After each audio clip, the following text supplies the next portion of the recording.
бул мыйзамдын бар экенин билгендер тосма арыз жазып кутулуп кетебиз деп атат. Тосма арыз жазылбай турган болуш керек эгерде ала качуу болсо. Тосма арыз жазылбай турган болуш керек. Мындай болгондо ала качуу азаят. Андан тышкары көпчүлүк жаштар, көпчүлүк биздин мекендештер ала качуу, кыз ала качуу кылмыш экенин билишпейт. Аларга түшүндүрүп айтышыбыз керек. Урматтуу журналисттер, биздин эң негизги милдетибиз ушул. Сиздер, мен баарыбыз түшүндүрүп айталы ушуну.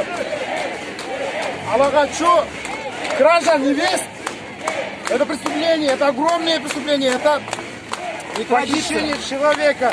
Мы не должны дать этому поводу.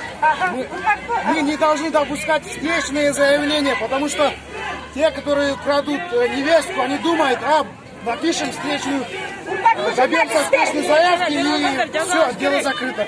Так не должно быть. Мы не должны этого допускать.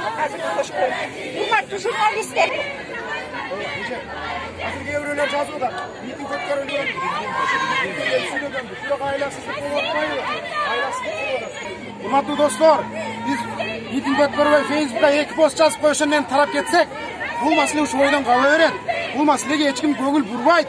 Биз үнүбүздү угузалы, биз баарлап, жалпылап элдин бир пикирде экенин, зомбулукка каршы экенин, алсыз аялзатка, ушундай кыздарга каршы зомбулукту токтотууга биз билгир экенибизди билдиришибиз керек. Кыздарыбызды коргоп чыгышыбыз керек. Кыздарыбызды коргоп алсак, бул генофондубузду оңдогонубуз ошол. Кыздарга тарбия берсек, билим берсек, өнүккөнүбүз ошол достор. Түшүнөлүчү ошону.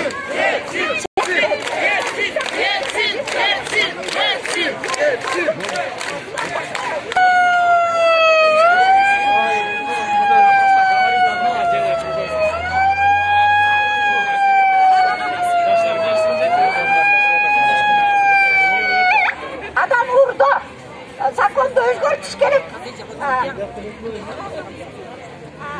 Elleri düşündüğü buna milyonun. Elleri düşündüğü da hurmatlı jurnalistler.